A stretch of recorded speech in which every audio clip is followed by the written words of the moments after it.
हरे कृष्ण। श्रीमद् भागवतर अर्थ कौन ए विषय चर्चा करवा। श्री अर्थ होची लक्ष्मी, धन, टंका, संपत्ति। श्री मद मद अर्थ होची मिला हुआ, मिसाइज। कौन मिसाइज? धन, टंका, संपत्ति।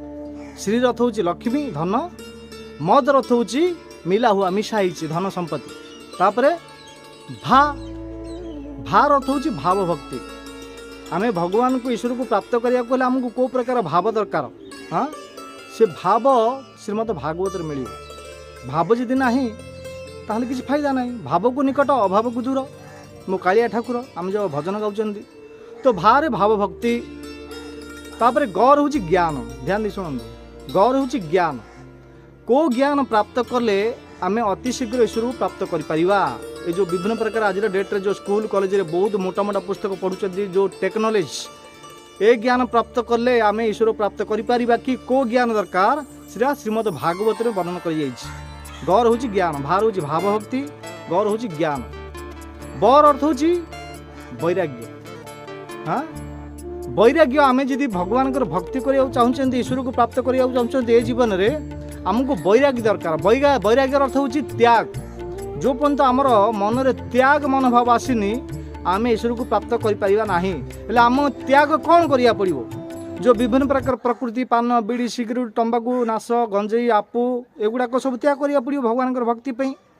तो एगुड़ा त्याग करिया पड़िबो। केमिति त्याग करा हबो? श्रीमद् भागवतम प्रथम स्कंद वर्णन कर जाइछि। हाँ, बर हूँ वैराग्य। वैराग्य नाही आमे तो घर जो संपत्ति, धन संपत्ति पे आमे आसक्ति रहिबा ईश्वर प्राप्त करि परिबे कि नाही? ईश्वर प्राप्त करिया बेले वैराग्य दरकार। वैराग्य अर्थ हूँ त्याग। से त्याग मन केमिति आसीबो? श्रीमद् भागवतम पढ़िले। तो भारे भाव भक्ति, गौरे ज्ञान, बर वैराग्य, तरे तपस्या। भा ग ब त चारिटा अक्षर ना। तर तपस्या। तपस्या कौन दरकार? केमिति करी आमे तपस्या? आमको हिमालय जा पड़ो कि घर द्वार छाड़िया पड़ो कि हरिद्वार, वृंदावन, मथुरा, नासिक, पंचवटी अन्य तीर्थ जगह जाइए तपस्या करिया पड़ो।